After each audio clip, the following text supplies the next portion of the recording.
한 주간 동안 잘 지내셨습니까? 그래요. 날씨가 갑자기 추워졌죠. 그래도 이맘때가 되면 또 우리 성장하잖아요. 그래서 작년 이맘때에 비해서 나의 영적인 것, 또 육체적으로도 많이 성장하는 걸 느끼죠. 여러분들도 이미 다 하셨나? 그래요. 전사님 볼 때는 너무나 많이 성장들 하셔서 특별히 영적으로 그래서 너무 감사하고 여러분들 볼 때마다 저는 은혜를 받습니다. 2025년 첫 예배를 드린 지가 엊그제 같은데 벌써 오늘이 2025년 마지막 우리 학생부 예배 드리는 주일입니다. 한 해 동안 우리 학생부를 보호해 주시고 또 성장시켜 주신 하나님께 감사드리고 또 특별히 부장 선생님 또 많은 선생님들이 기도로 우리 기도 후원자님들 또 우리 신결동교회 모든 성도님들이 우리 학생부를 위해서 너무나 애써주시고 기도로 도와주셔서 우리 학생부가 많이 영적으로 성장한 것 같습니다. 특별히 여러분들 올 한 해 예수 제자로서 어려운 환경이지만 각자 삶의 자리에서 정말로 성실하게 잘 살아주셔서 제가 감사드리고 여러분 너무너무 애쓰셨습니다. 그래서 오늘은 특별히 옆에 분과 한 해 동안 정말 수고 많으셨습니다. 감사합니다. 이렇게 인사했으면 좋겠습니다. 웃으면서 인사하겠습니다. 한 해 동안 정말 수고 많으셨습니다. 감사합니다. 올 한 해 동안 우리 공과 교재가 제목이 하나님의 언약이라는 주제를 가지고 쭉 말씀을 나누었어요. 이번 주가 그 마지막 대단원의 끝입니다. 그동안 하나님의 언약이 어떻게 시작되었고 어떻게 전개되었는지 나누었는데 오늘 말씀을 통해서 그 언약이 어떻게 마무리되는가에 대해서 말씀을 나누도록 하겠습니다.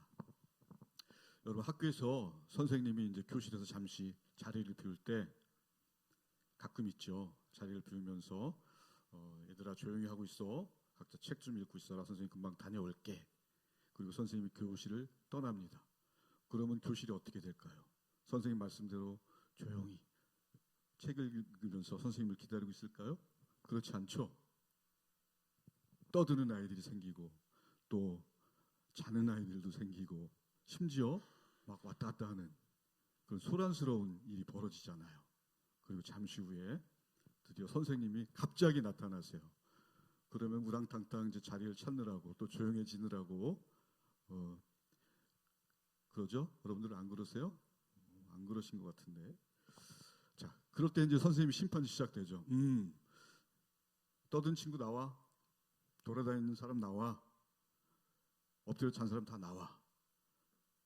선생님 심판이 시작되는 거예요. 그리고 그 가운데서도 꿋꿋하게 선생님 말씀대로 책을 읽고 있거나 공부하던 친구들은 이제 선생님 칭찬을 받게 되잖아요.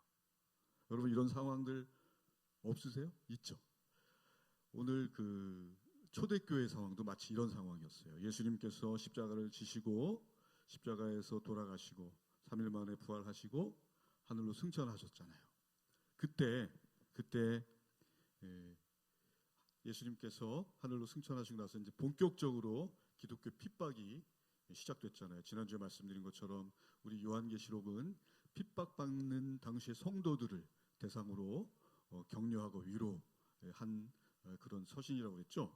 그런데 이런 핍박을 당하면서도 꿋꿋하게 마치 교실에서 다른 친구들 떠들거나 왔다 갔다 하거나 자거나 하는 친구들 같지 않고 선생님께서 열심히 책을 좀 보고 있으렴 했을 때 그 책을 보고 있었던 친구들처럼 예수님께서 승천하시고 나서 그 예수님을 기다리는 마음, 그렇죠?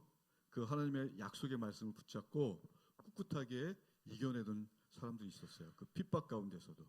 그 가운데서 유명한 분이 계시는데 폴리캅이라는 분이 계셔요. 이분이 어떤 분이냐면 사도 요한 있죠. 사도 요한의 직속 제자예요. 그래서 이런 분들을 그러니까 예수님의 12 사도가 있잖아요. 12 사도에게 직접 가르침을 받은 분들을 속사도라고 하는데 그 중에서 사도 요한의 직접 가르침을 받은 분이 폴리캅이라는 분인데 이분에게 어느 날 로마 총독이 명령을 해서 이분을 잡아들였어요. 그런데 이분 나이가 워낙 높으셔요. 그때 당시에 86세거든요. 86세. 그럼 오늘날은 아마 100세도 넘었을 거예요. 그렇죠? 그래서 총독도 예수 믿는 또 이유로 이 폴리캅을 체포를 했지만 죽이는 게 좀 꺼림칙했어요. 그래서 말합니다. 이보시오, 폴리캅 어르신, 당신이 예수를 부인만 하면 내가 살려주겠어. 그리고 속으로 예수를 믿고 그러면 되지 않겠습니까? 목숨을 부지하시오. 그랬더니 이 폴리캅이라는 분이 유명한 말을 합니다. 이보시오, 총독, 내가 나를 86년 동안 우리 주님께서는 나를 부인하지 않으셨는데 내가 어떻게 우리 주님을 부인하고 목숨을 부지한단 말이오. 그래서 나를 죽이시오. 그래서 순교를 당합니다. 여러분 대단하지 않습니까? 그 잠시 그 위기를 넘기기 위해서 그래 마음으로만 믿으면 되지 뭐 위기를 비껴가고 싶잖아요. 그런데 이 폴리캅은 그러지 않았어요. 그래서 이 속사도라고 하는 이 폴리캅의 또 속사도를 통해서 가르침을 받은 분들이 또 교부들이라고 해서 우리 기독교의 교부들이라고 굉장히 높은 위치에서 추앙을 받잖아요. 그 교부들이 또 제자들을 가르치고 해서 우리 기독교가 쭉 이어져 왔는데 16세기에 이제 종교개혁을 이루면서 그것들이 오늘날 목사님들께도 사도적인 전통이 이어지는 거예요. 그래서 사도적인 권한이 우리 목사님들에게 있다는 것을 여러분들에게 좀 말씀드리고 싶고, 이처럼 환난과 핍박 가운데서도 믿음을 지켜낸 신앙, 거기선 그건 어떻게 왔을까요? 그렇죠. 내 목숨이 이렇게 촌각을 다투는데 잠깐 이슬람에는 그런 교리가 있다고 해요. 교리를 지키기 위해서는 살짝 거짓말을 해도 된다. 그래서 위기를 넘겨야 된다. 그런 교리가 있다고 하는데 우리 기독교는 어떻습니까? 당당하게 예수님을 부인하지 않고 순교를 하잖아요. 이렇게 순교할 수 있었던 이유가 그들의 신앙 가운데 있는데 그 신앙을 마라나타 신앙이라고 해요. 여러분 마라나타란 말 들어보셨죠? 마라나타가 무슨 뜻이에요? 마라나타. 우리 소양님이 부른 그 찬양 중에 마라나타 있죠? 주 예수여 다시 오시옵소서. 이 뜻이에요. 오늘 본문 이렇게 보면 20절에 나와 있어요. 20절에 한번 보면 하반절에 나와 있어요. 20절 한번 띄워주시겠습니까? 하반절에 보면 아멘 주 예수여 오시옵소서 이런 뜻인데 사실 이 마라나타라는 단어가 성경에 나올까요? 안 나올까요? 성경에 안 나와요? 전도사님도 그런 줄 알았어요. 근데 성경에 딱 한 군데 나와요. 오늘 읽은 본문이 아니고 고린도전서 16장 22절에 보면 나와 있습니다.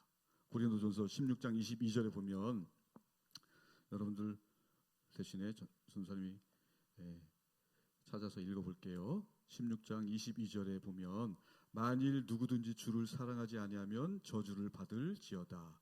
우리 주여 오시옵소서 이렇게 돼 있는데 원어를 전도사님 한번 읽어볼게요. 원어 이렇게 보면 전도사님이 이렇게 헬라어 해석 없는 원어를 가지고 다니거든요. 근데 여기 보면 어떻게 돼 있냐면 22절 한번 보겠습니다. 에이티스 우 필레이톤 퀴리온 에토 아나데마 마라나타 이렇게 돼 있어요. 마라나타라는 말이 분명히 나오죠. 그래서 성경 단 한 곳에 나오는데 고린도 전서 16장 22절에 나옵니다. 이것을 이제 병행구라고 그래요. 성경은 이렇게 같은 뜻을 여러 본문에서 알 수가 있어요. 그래서 지난번에도 말씀드렸지만 성경을 한 본문만 봐서는 그 뜻을 100% 이해할 수가 없어요. 그렇기 때문에 오늘 아멘 주 예수여 오시옵소서라는 이런 말, 마라나타라는 단어는 성경에 반드시 나오는 단어다라는 것을 여러분들 기억하면 되겠고요. 이 마라나타 신앙이 어떤 신앙이에요?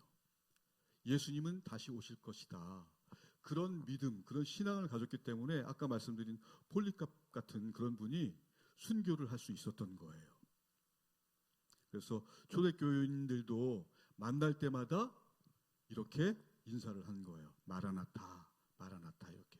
우리가 요즘에 인사할 때 샬롬 이렇게 인사하죠. 샬롬.